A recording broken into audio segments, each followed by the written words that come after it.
What's good, everybody? This is CreamSpinachYo, and this is somewhat of a general commentary, and on top of that, this is the review for Eddie's Mountain, the SSX DLC. Came out for the PS3 and I believe the 360 on May 1st, 2012, and the run you are seeing here is the race run for the top of the mountain all the way down to the bottom of the mountain for Eddie's Mountain. Now, this I kind of wanted to give some of my thoughts on the DLC, and the reason why is because I love this DLC. I think this is a great deal, and so let me explain. At least on the PSN, I believe it was $8, $7.99. I don't know. I'm guessing it's probably around like 700 Microsoft points. I can't really be sure. But what you get when you get the DLC is you get a bunch of retro characters, and that is you get like I mean, I'm sure if hopefully you've played prior SSX games, but you get, you know, retro Mac, retro Elise, retro Moby, and basically the old textures with that they used to have before this game.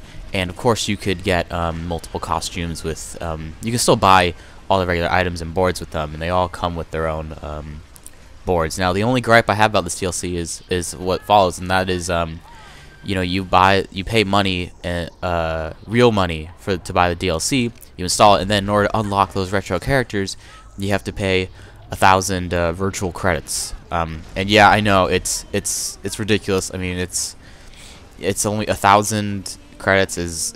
I mean, it takes like what, one race to get like 10,000. So I mean, it's a pain. I just think it's kind of ridiculous. They're charging you real money and virtual currency for it. But you know, that's just my very, very picky nature. Now, on top of getting all those characters, you could also get like the legendary glowing suits with those characters that all have their perks and stuff like that. So they really just function as regular characters, and they function as regular characters, and you know, you can do all stuff with them.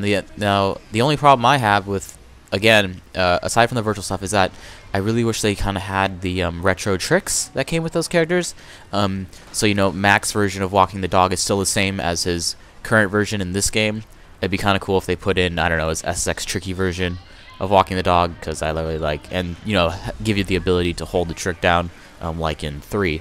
But needless to say, it's good. Now, aside from all the characters, you get a bunch of tracks from the old school SSX games, which is fucking awesome. So it's a lot of good tracks. It's kind of a nice diversion from the 56K modem world of dubstep. So that's really nice. Now, onto the actual track.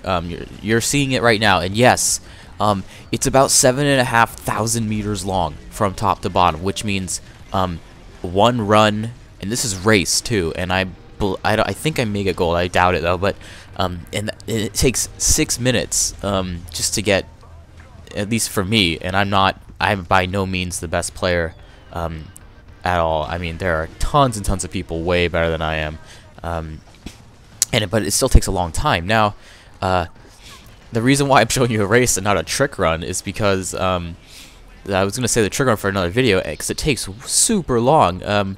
My high score for the trick run for this level is 88 million. Yeah, and this level, like, you remember I was complaining about in one of my previous videos that sometimes the developers build these levels that kind of they drive me nuts.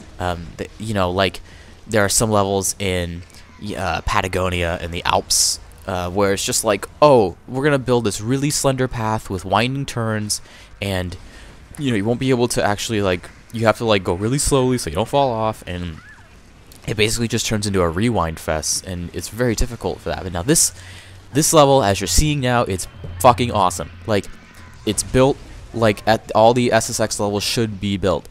It's just giant jumps, no treacherous falling off the mountain areas. I mean, it's really well done, and simply for that, in general, I highly recommend this DLC. Now, I guess that's it for the DLC review. Now, if my final verdict, if you have $8 burning a hole in your pocket, and you still enjoy playing this game like I do. I've been playing it non-stop since it came out. Get this DLC. There's about, I think there's one mountain range called Eddie's Mountain, and then there's about 10 drops, or 9 drops within that, and they're all fun to play. They are all fun to play. The levels are built great, and I haven't had a bad time yet. The only problem is the charging of virtual currency to unlock the retro characters, and it's really a personal preference, but it would be nice to see the retro tricks on the retro characters. That's just me. So needless to say, I think that's about it for this video. And look at that, 7.5 meters, 7,500 meters in 5 minutes. You can imagine, and that was a tough run. Anyway, thanks for watching. Get this DLC; it's worth it. Feel free to follow me on Twitter at CreamSpinachYo. Feel free to like the channel and subscribe to the channel and like the video. And as always, have a great day.